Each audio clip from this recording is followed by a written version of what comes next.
I saw my daughter-in-law at the lake at midnight, dragging something heavy toward the water.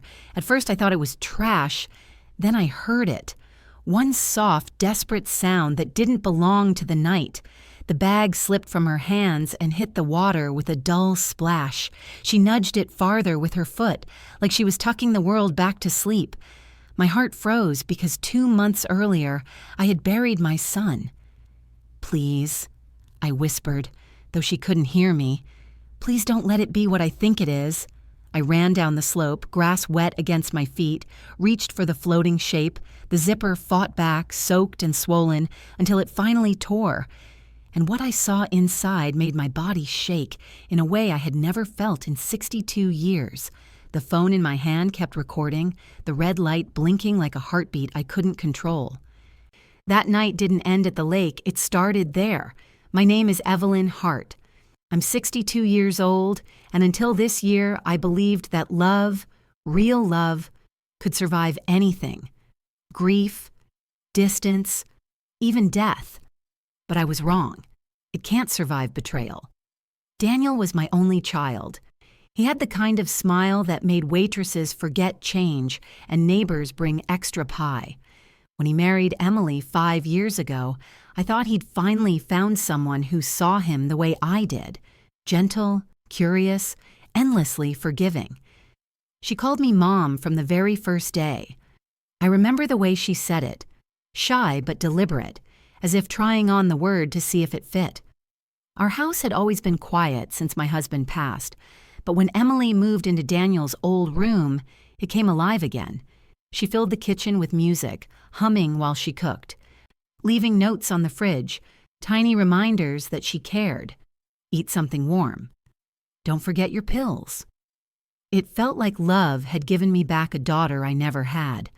One Sunday morning, she and I were sitting by the lake, our lake, watching Daniel teach the neighbors' kids how to fish. He looked back and waved, sunlight catching in his hair. "He's good with children," Emily said softly. I smiled. "He gets that from his father." She nodded, eyes following him. "He deserves everything good in the world."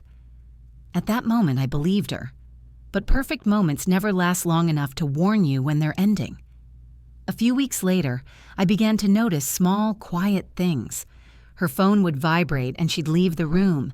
When I'd ask who it was, she'd smile. Too easily. "Work, Mom. Just work." But Daniel said she'd quit her job 2 months earlier. Sometimes I'd wake up at night and see the light under her door. Soft, flickering. I told myself it was the television. I told myself a lot of things that month. The day of the accident, the sky broke open around noon. Daniel left for town, rain falling in thin silver lines. He kissed her cheek, whispered something I couldn't hear, then waved at me through the window before driving away. He never made it home. They said his brakes failed. Instant. No pain. I remember standing at the edge of the road, the police lights painting everything red and blue, like the world had turned into a siren. Emily collapsed in my arms, crying so hard her whole body shook. "Why him?" she kept saying. "Why him?" And I believed her tears. I wanted to. In the days that followed, she stayed close. She helped with the funeral, held my hand through every condolence. At night, I'd hear her talking softly in Daniel's room. Once, I opened the door without knocking.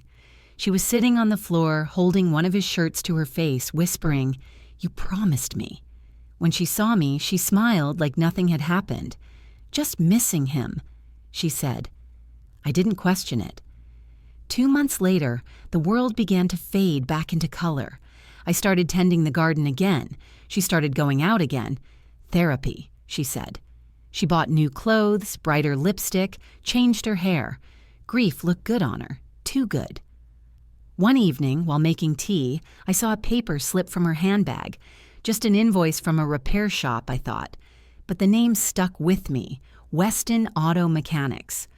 The same shop listed in Daniel's accident report. When I mentioned it, she froze, then laughed. "Oh, that? I just had the oil changed."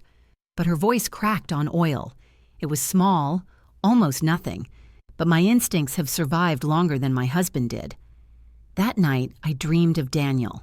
He was standing by the lake whispering something I couldn't hear, his hand pointing toward the water.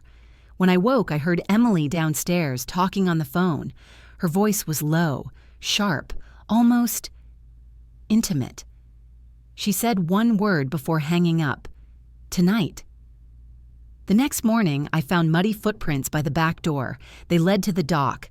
The air smelled like metal and rain. Something heavy had been dragged across the wood, thin grooves like fingerprints from a secret trying to crawl away. That was the first time I picked up my phone and turned on the camera. Not to film her, not yet, but to film the tracks. Proof that I wasn't imagining them. Because when you live alone with grief long enough, even truth starts to feel like madness. "Mom, are you all right?" she asked that evening, her voice sweet as always. She brought me tea, sat across from me, crossed her legs the way women do when they're trying to look calm. "You've been so quiet lately." I smiled. "Just tired." She reached over, touched my hand. "You've been through so much." Her fingers were soft, warm. And yet, I couldn't stop looking at the faint scrape along her wrist, red and fresh. "Kitchen accident?" I asked. She blinked once too long. "Yeah, knife slipped." That's when I realized, sometimes the devil doesn't hide in shadows. Sometimes she brings you tea with honey and says she understands. That week, I began watching her differently, how she lingered on phone calls, how she flinched when Daniel's name came up, how once she whispered, "I had to," in her sleep. Each night, the lake outside grew louder, the frogs, the wind, the creak of the dock, as if the water itself wanted to speak. And 2 nights later, it did. It started with a phone call I wasn't supposed to hear. A quiet afternoon, the sound of rain tapping the window, tea cooling beside me. Emily's voice floated from the hallway, soft but strained. "Stop calling me," she whispered. Then silence. I shouldn't have moved. But curiosity is a kind of grief, too. It fills the space love leaves behind. I stepped closer, bare feet careful on the wooden floor. "Please," she said again, "not now." He suspects nothing. My chest went cold. He? Who was he? Daniel was gone. The only man she should have been speaking about was buried 2 miles away. I stepped back just as she hung up. When she turned and saw me, her face changed, only for a blink, but it was enough. "Everything okay?" I asked. She smiled too fast. "Just a friend from work." Her tone was light, but her eyes didn't follow. That night, she made dinner like nothing had happened. Chicken stew, her favorite, not Daniel's. I forced a bite, pretending the flavor hadn't changed. She poured wine, humming the same tune she sang when he was alive. My stomach twisted. "You've been busy lately," I said, keeping my voice steady. She shrugged. "Helps me cope." "With who?" I meant, with what? But the word slipped wrong. She froze, then laughed, too bright, too long. "You worry too much." Her phone buzzed again. She flipped it face down. The screen flashed a name before it went dark. Michael. 3 days later, I saw her at the cafe in town. She hadn't mentioned going out, so I followed. Not out of mistrust, I told myself, but protection. She sat in the corner booth, hair tucked behind her ear, smiling. Across from her sat a man I didn't know. Dark jacket, watch glinting in sunlight. When he reached across the table and touched her hand, she didn't pull away. She laughed, the same laugh Daniel fell in love with. My heart thudded so loud I thought they might hear it. I walked out before she looked up. That evening she came home late. "Traffic," she said. I nodded, not trusting my voice. The lie slipped from her mouth like silk, smooth, practiced, effortless. While she showered, her phone lit up again on the counter. A message preview appeared. "She suspects something. Be careful tonight." My blood turned to glass. I wanted to scream. Instead, I took a picture of the message and saved it. Proof, I told myself. Just one small truth to hold on to. The next morning, I made her coffee, just how she liked it, warm, sweet, cinnamon-dusted. She smiled, unaware my hands were trembling. "I might visit Daniel's grave today," she said. "That's good," I whispered. "Tell him I said hello." She looked up, startled for a fraction of a second, then nodded. "Of course, Mom." When she left, I went to her room. It still smelled like her perfume, rose and rain. I opened her drawer, not sure what I was hoping to find. Inside was a folded note. "Meet me by the lake at midnight. Burn everything." That night, I didn't sleep. I sat by the window, lights off, watching the road. At 11:47, her car headlights sliced through the dark. She parked by the dock and stepped out, her shadow long and careful. I grabbed my phone and coat, heart pounding hard enough to blur my vision. When I reached the lake, the night was silent, but the truth wasn't. She was kneeling by the dock, a suitcase beside her, the same one Daniel used on their honeymoon, the same one she'd sworn she'd thrown away. I stayed hidden behind the old oak tree, recording. She opened the suitcase, checked its contents, then zipped it shut. Something metallic glinted before she closed it. Her voice was calm when she spoke. "It's over.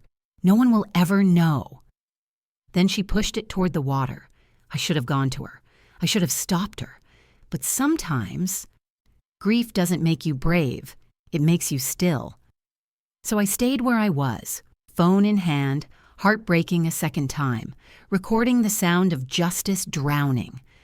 When she drove away, I walked to the dock. The water was cold, heavy, endless. I saw the suitcase floating near the reeds, half submerged, refusing to sink, and I knew deep down that what lay inside wasn't just evidence, it was truth trying to survive. Morning came soft, gray, and dishonest. Emily made breakfast like she always did, eggs, toast, black coffee, but her hands shook when she buttered the bread. I noticed, but said nothing. Pretending had become our shared language. "Did you sleep?" she asked, forcing a smile. "Enough," I lied. She nodded, eyes flicking toward the window where the lake shimmered under weak sunlight. It was strange how beauty could look guilty. Days began to blur. We moved through the house like ghosts rehearsing the same lines. I learned to laugh at the right moments, to nod when she spoke, to pretend that I didn't replay the sound of that splash every time she poured water into a glass. When friends visited, she clung to me like a daughter. "She's been my strength," she'd say, squeezing my arm. I'd smile for them, but her fingers felt colder than mine.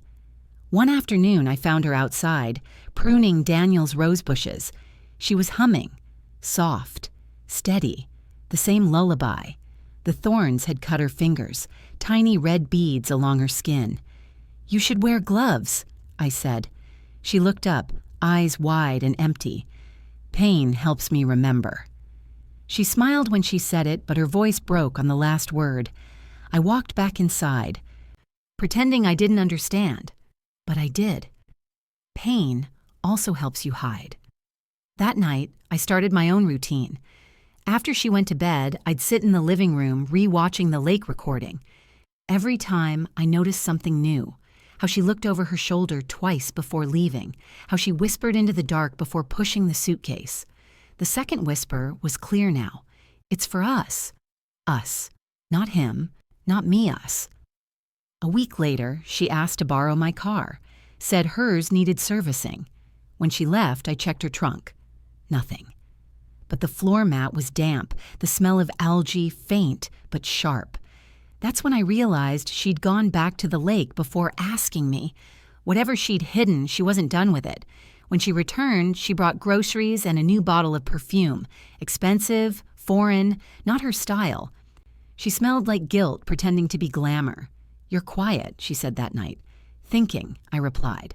"About Daniel?" "Always." She smiled sadly. "You loved him so much." I met her gaze. "Didn't you?" Her lips parted. No sound came. Then she looked away. That silence was my second proof. The next day, I found a small silver key in the laundry basket. Not from any door in the house. When I asked, she said it was from an old locker, nothing important. But that night, I saw her slip it into her purse before leaving for therapy. I followed her. She drove to the post office, parked around back, and went inside. 10 minutes later, she came out empty-handed. When she was gone, I checked the boxes. Locker 318, the one that Key would open, was still warm to touch. Inside, I found a folded piece of paper and a flash drive. The paper had one sentence: delete everything before Friday. I didn't take them. Not yet. Because I wanted her to believe she was safe. Sometimes, the best way to catch a liar is to let them talk a little longer. When she returned home, I was waiting. "Good session?" I asked. Her smile faltered. "It helps." I nodded.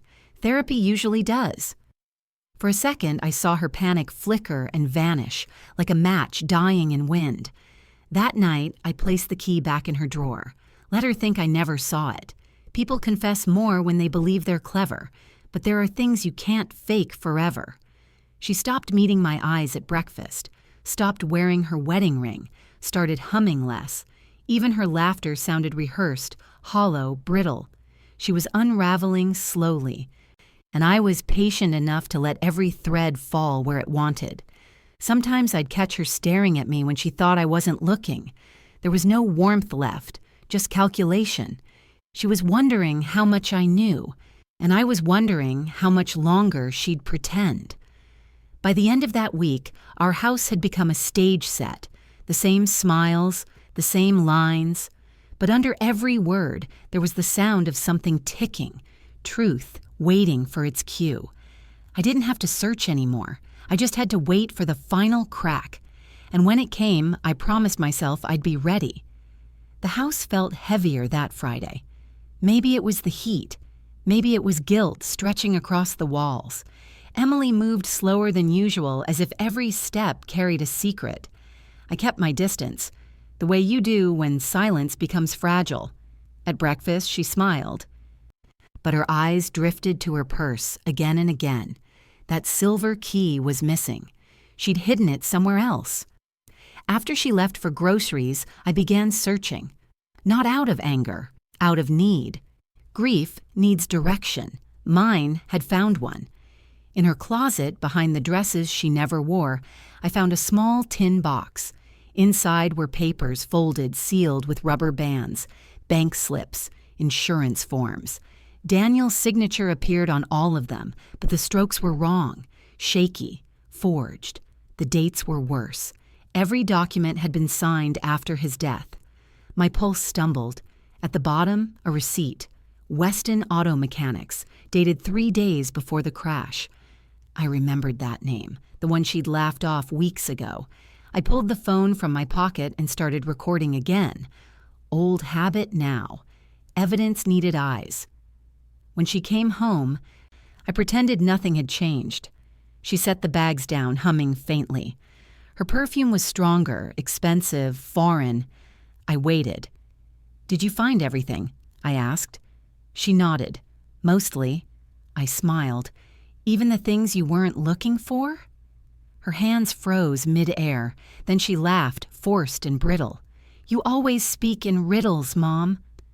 "Only when the truth is too simple," I said. That night, I couldn't sleep. I sat in Daniel's old room, the air thick with dust and memory. His jacket still hung on the chair. When I moved it, something clinked against the floor, a small USB drive taped beneath the seat. I stared at it for a long moment before plugging it into my laptop. A folder opened, one video file, timestamp, the night before the accident. Daniel's face filled the screen. He was in his car, the dashboard light washing him pale. "If anything happens to me," he said, voice low, "check the brakes. Emily's been meeting someone. I think I know who." The screen went dark. My lungs forgot their purpose. For a full minute, I could hear nothing but the hum of the computer fan and the pounding in my ears. Then I pressed record on my phone again. "This," I whispered, "is the beginning." By morning, I had a plan. I would call the police, but first I wanted proof they couldn't ignore. Video, documents, witness, everything in one place. Emily came into the kitchen, hair damp, coffee mug in hand. "You're up early," she said.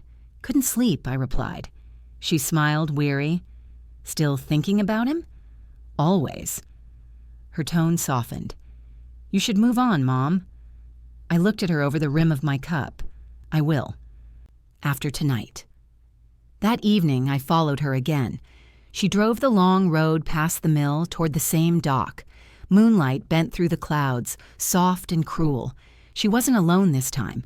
The man from the cafe, Michael, was waiting by his truck.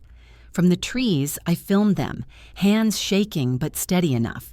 Their voices carried in broken pieces through the wind. Did you get the rest of it? He asked. She nodded. The papers, yes. But his mother's starting to ask questions. Michael laughed quietly. She's harmless. No, Emily whispered. She's not. He reached for her face. She flinched, then leaned into his palm anyway. I felt my stomach twist. Burn it all tonight, he said. The locker, the house, everything. We start over after this. She hesitated. What about her? She's old, Em. She'll forget. I stopped recording long enough to breathe. Then I turned the camera toward myself, whispering into the lens. They killed him. They're planning to erase him again, but I won't forget. The wind shifted, carrying the smell of gasoline. They were burning something near the truck, papers, maybe clothes. I could see the flames flicker against their faces, bright and unnatural. When they left, I walked to the ashes. Among the charred scraps, one corner of paper had survived. Daniel's name, half burned, half visible, next to Emily's signature. Proof enough. I called 911. My voice was calm. Someone needs to see what's happening at Lake Hart, I said. They'll run if you don't come tonight. When the police arrived, I handed them the USB, the documents, the recording. They didn't believe me at first. Mothers rarely make good witnesses to their own nightmares. But when they played the video and heard Daniel's voice, the room went still. They searched the lake that night. Divers found the suitcase wedged beneath the dock piles. Inside was the evidence she'd tried to hide, and the one thing that would end her lies forever. I didn't need to look. I had already seen enough. When they let her out in handcuffs, Emily didn't cry. She just stared at me through the flashing lights, a strange, sad smile on her lips. Are you happy now? She asked. I met her eyes. No, but he can rest. Michael tried to run. He didn't make it far. Justice moves slowly, but it moves. The night they took her away, the house finally exhaled. Curtains moved again. Clocks remembered how to tick. Even the wind sounded softer. Yet inside me, there was no peace, only questions that refused to drown. The police came back at dawn. They searched the rooms, photographed the garden, lifted the ashes from the fire pit, and left their echoes behind. A detective named Harris spoke gently, his notebook open like confession paper. You said she mentioned someone called Michael? Yes, I answered, my voice steady, though my hands weren't. We believe he worked at the auto shop listed on that receipt, he said, eyes flicking to me. The same shop that handled your son's brakes. The words slid across the air like broken glass. I nodded, unable to breathe for a heartbeat, because I had hoped, naively, that it was greed alone, not love, that had guided her hands. Later that morning, I sat by the lake again. Divers were still pulling small things from the mud. Papers, metal fragments, things that used to belong to Daniel. The water glistened like it knew every secret it had ever been forced to hold.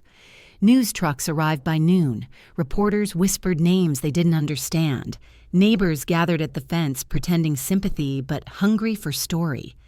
I stayed inside, curtains half drawn, tea untouched, replaying the last words Emily ever spoke to me. Are you happy now?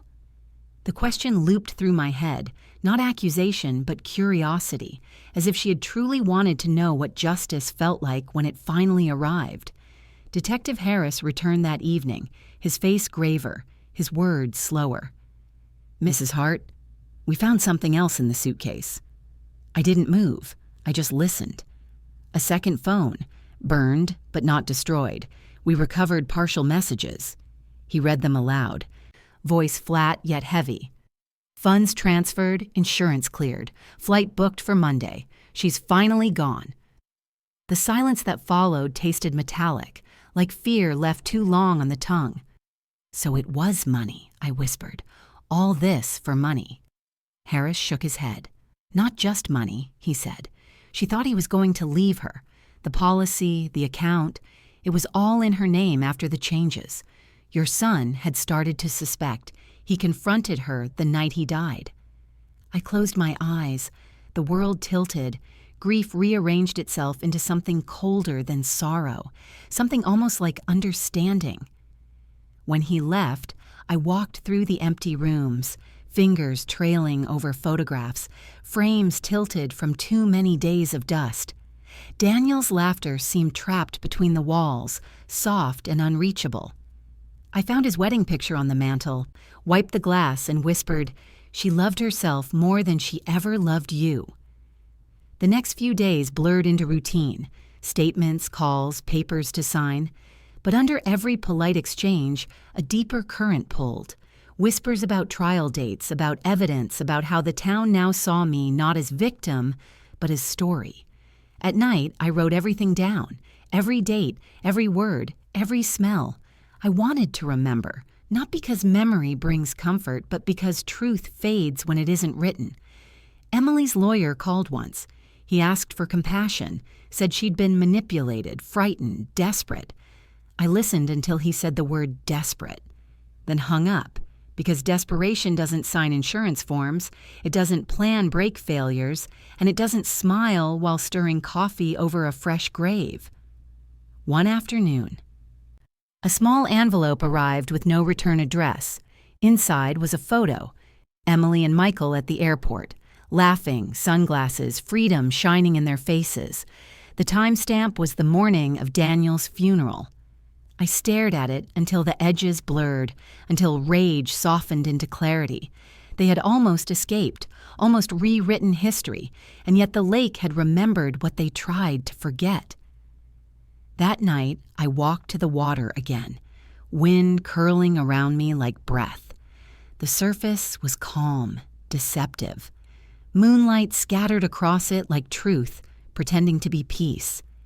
I whispered to the dark, "You kept your promise, didn't you? You gave him back to me." For the first time in months, the air felt lighter. The silence no longer accused, it listened. But even then, part of me knew the story wasn't finished. Trials end, headlines fade. But guilt has a long half-life.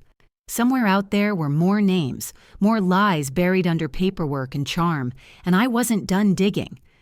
I looked down at the phone in my hand, its screen reflecting the stars, and pressed record again, not for evidence this time, but for memory. "My name is Evelyn Hart," I said quietly, "and I've learned that truth doesn't drown. It just waits for someone brave enough to pull it to shore." The trial began on a Monday. Gray sky, no wind, just that strange quiet that feels like warning.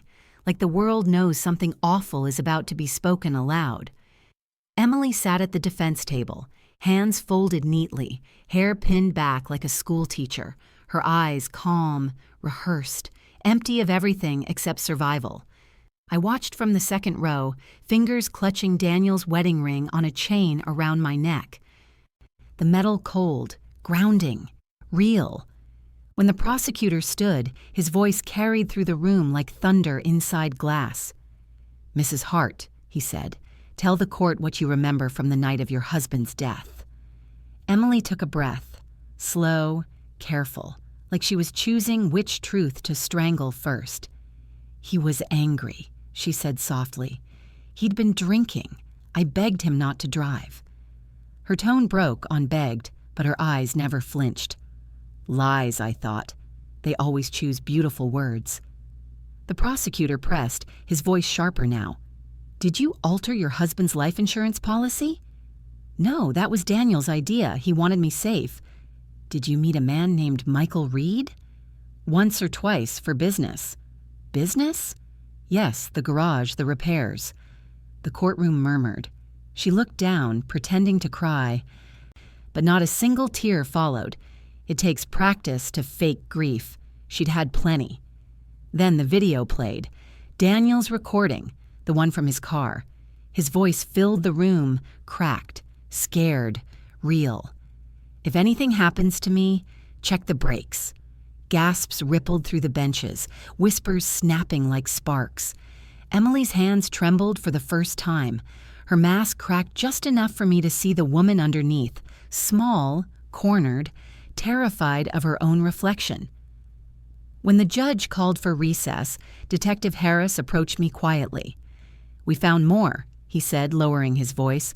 "A transfer record, $40,000 from Daniel's account to Reed's company, 1 week before the crash. So she paid him. Or he blackmailed her. Either way, love had become a transaction. That night, I couldn't sleep. So I went through old letters, old photos, looking for moments I might have missed, the small clues that point backward only once the end is written.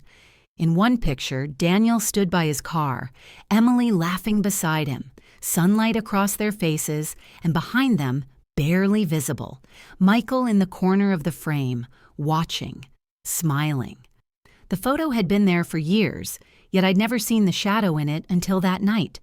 The next day, Harris testified, showing the jury the messages, the insurance forms, the repair orders.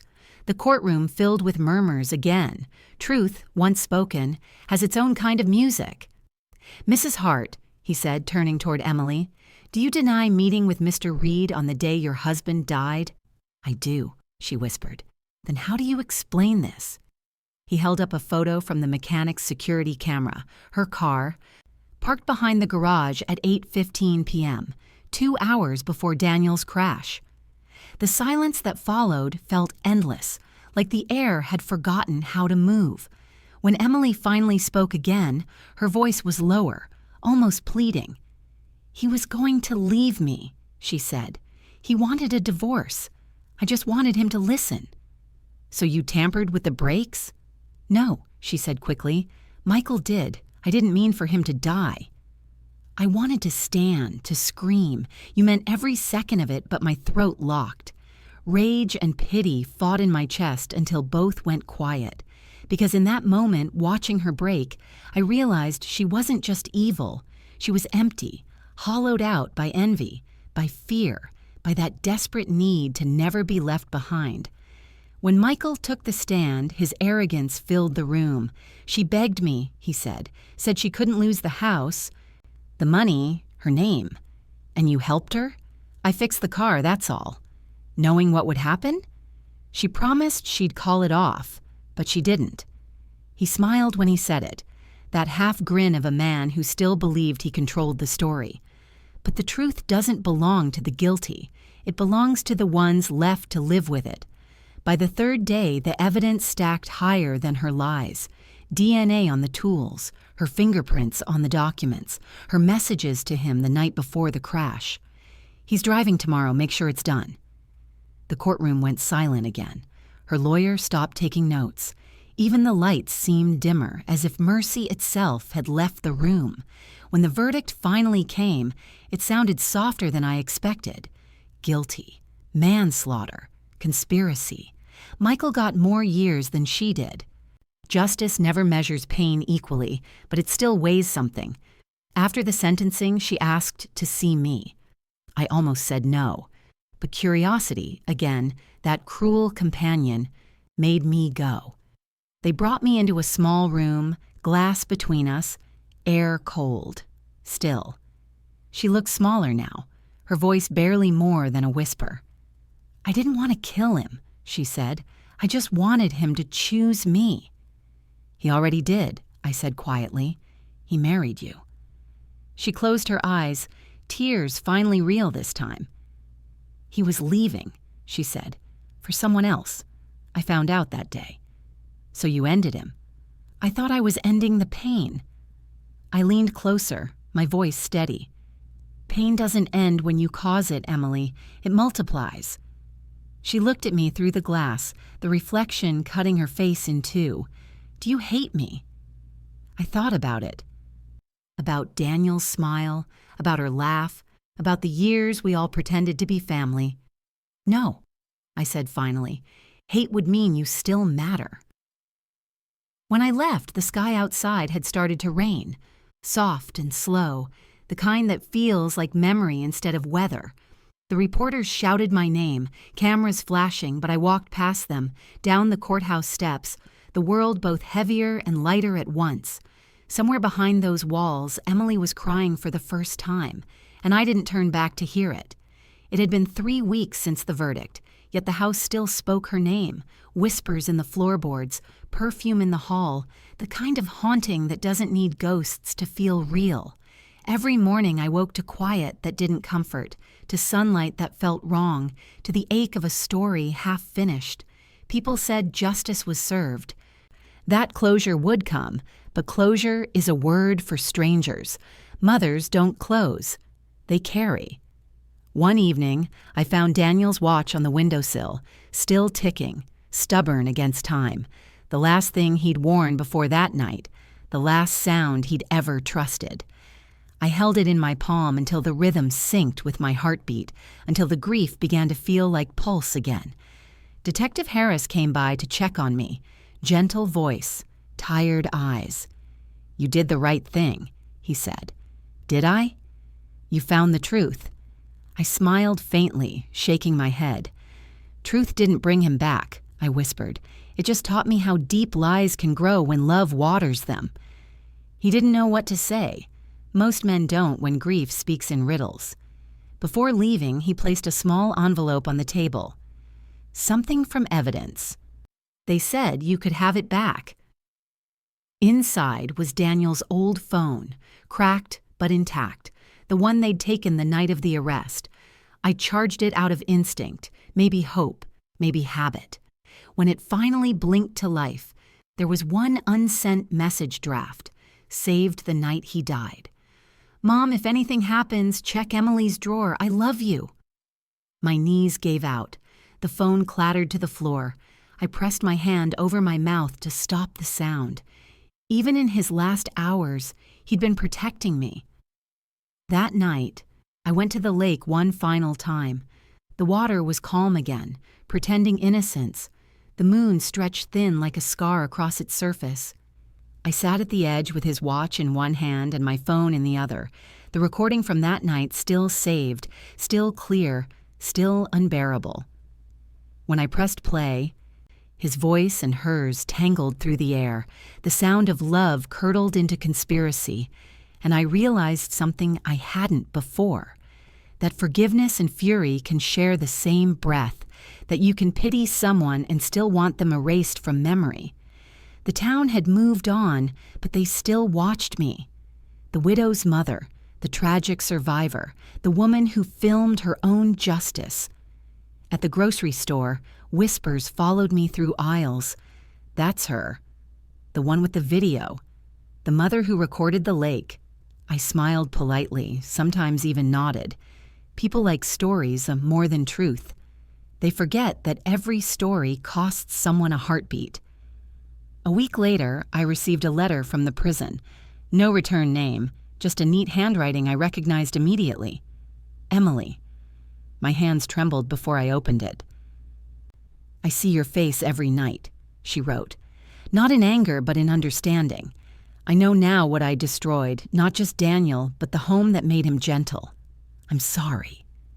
The paper smelled faintly of soap, of distance, of regret too late to matter. At the bottom, one last line. "If I ever get out, I hope you'll forgive me." I folded the letter once, twice, then set it beside the candle on the table. The flame leaned toward it, curious, then devoured it whole. Forgiveness doesn't need to travel.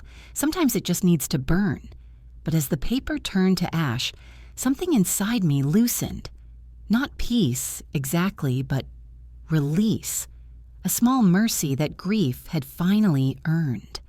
I looked around the room, the house Daniel had built, the one I had kept alive with memory, and for the first time, it didn't feel like a tomb. It felt like belonging again. Outside, The wind rose softly, brushing the curtains, carrying the faintest scent of roses, his favorite flower, blooming early that year, as if the garden too remembered. I closed my eyes and let the breeze move through me, slow, forgiving, alive. The next morning, I recorded one last message, my voice steady now, not trembling, not broken, just clear. "My name is Evelyn Hart," I said quietly, "and I've learned that justice isn't loud.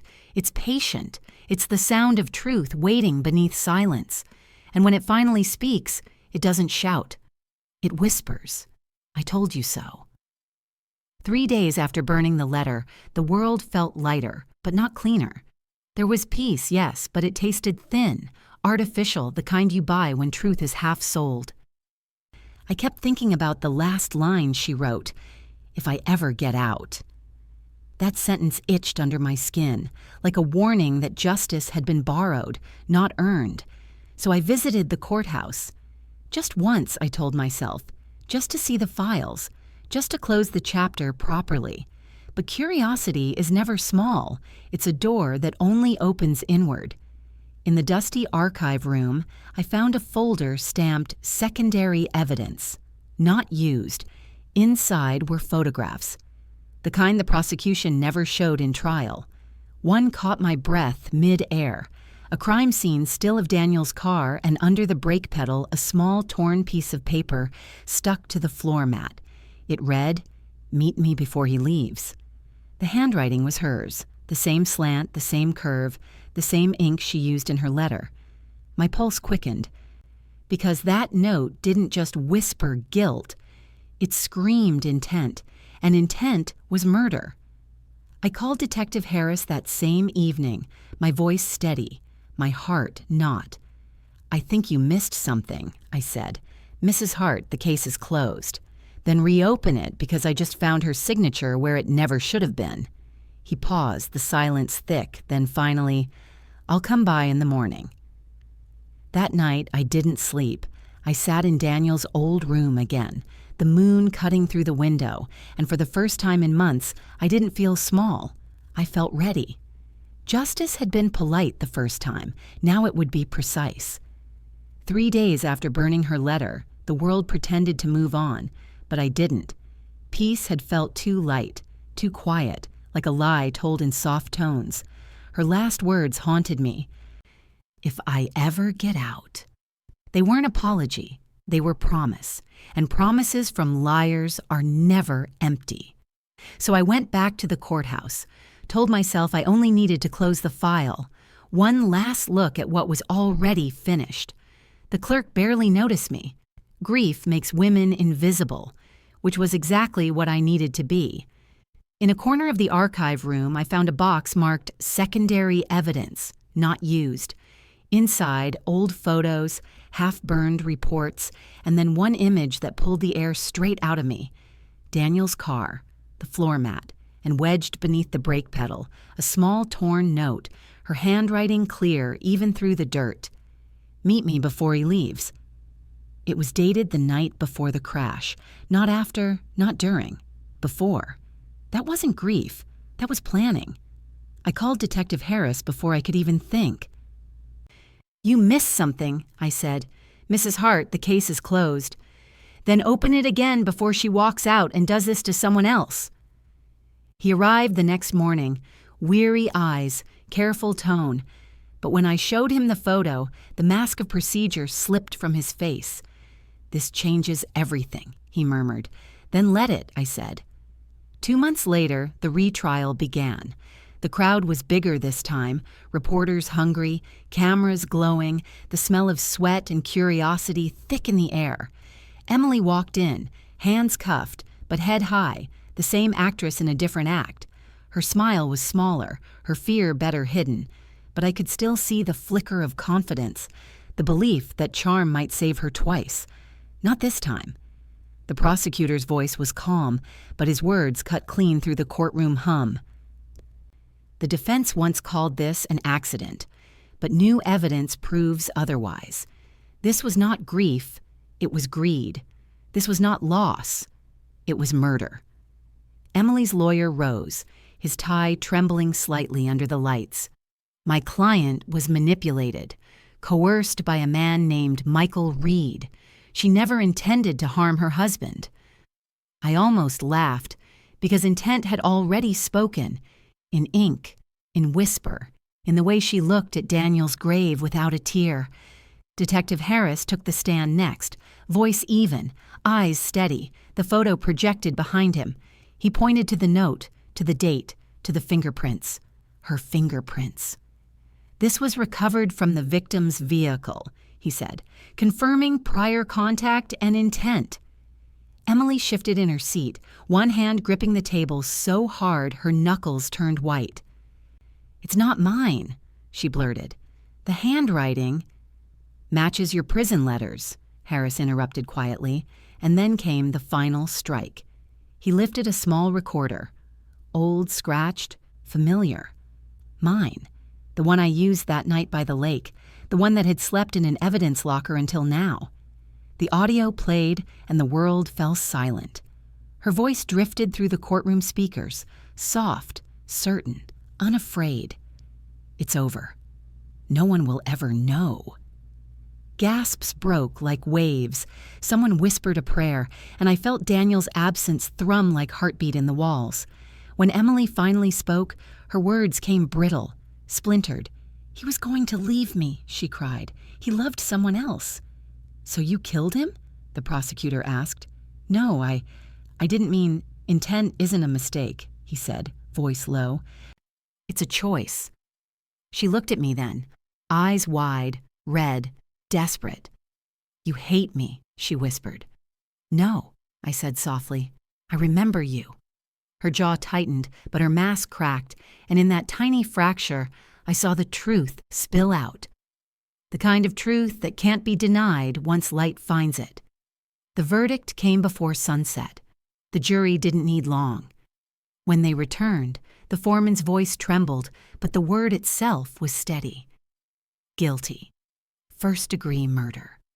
The sound echoed through the room, through my bones, through every sleepless night I'd ever spent staring at the ceiling, wishing for this moment. Emily closed her eyes, then whispered through her tears, "You ruined me." I leaned forward, my voice barely more than breath. "No, Emily, you did. I just recorded the truth." When they led her away, she didn't look back. The cuffs clicked like punctuation at the end of a long, cruel sentence, and for the first time since Daniel's death, I felt the weight lift. Not joy, not relief, just the heavy quiet that follows justice finally catching its breath. Outside, the sky was bruised with rain, reporters waiting, flashes blinding, questions flying. "Mrs. Hart, do you forgive her? Do you feel vindicated? What will you do now?" I paused at the courthouse steps, wind tugging at my coat, voice steady as the rain began to fall.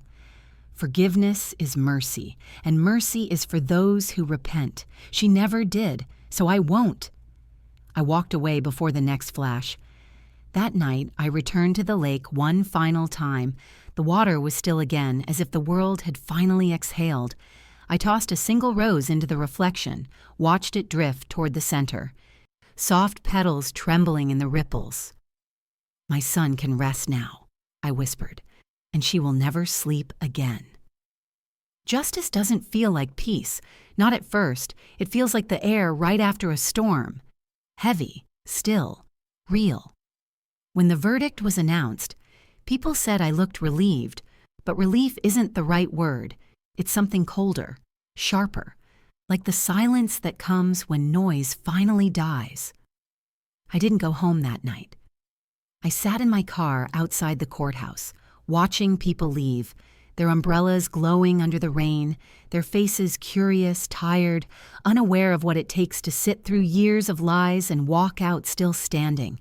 They called me brave, but bravery isn't loud. It's what happens when you've lost too much to care about losing more. Emily will never walk free again. Her name will stay in headlines, her story retold in podcasts and true crime specials, but mine won't. And that's fine. I didn't do this to be remembered. I did it because Daniel deserved someone who wouldn't quit. People talk about closure like it's something that arrives in a clean envelope, but truth isn't polite. It comes in pieces, it makes a mess, and it leaves scars you can't cover. The morning after the trial, I visited the cemetery. No flowers this time, no words, just his name carved in stone and the echo of everything I wish he'd known. "It's done now, Daniel," I said. "She can't hurt anyone again." My voice didn't shake, not once. When I got back home, the house felt different. Not empty, just quieter, like it had finally exhaled. On the kitchen counter sat the old phone I used that night by the lake, the one that caught everything. For a long time, I thought I'd delete it, but I didn't. I uploaded it instead to a public folder titled "Truth Doesn't Drown." Let people hear it. Let them know what lies sound like when the mask slips. Sometimes justice isn't about revenge, it's about making sure silence never wins again. Weeks passed, and reporters stopped calling. The town found a new scandal, as they always do, but every few days I'd see someone new visit the lake, just to look at the water. Maybe they'd heard. Maybe they just needed to see where truth surfaced. I don't stop them. I don't speak to them. I just watch quietly because I've learned some things don't need words, they just need witnesses. 5 months later, I was invited to a women's advocacy event. They wanted me to talk about forgiveness, about healing. I stood at the podium, looked around, saw faces marked by loss, anger, disbelief, women who'd been told to move on. So I told them the truth. You don't have to forgive someone who isn't sorry. You don't have to be soft to be good. You don't have to hide your anger. Sometimes anger is the only honest thing left. They applauded, not because I was eloquent, but because they were tired of being told to stay quiet. I'm 63 now. People say I look stronger. Maybe that's what survival looks like. Not beauty, not grace, just a woman who didn't break when she had every reason to. I still visit the lake every October.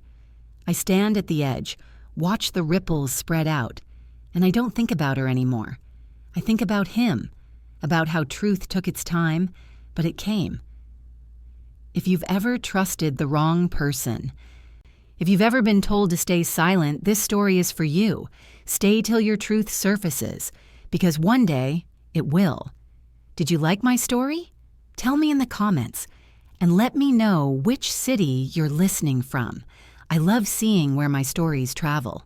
If you'd like to support my work, you can send a super thanks. It helps me keep bringing more real stories like this one.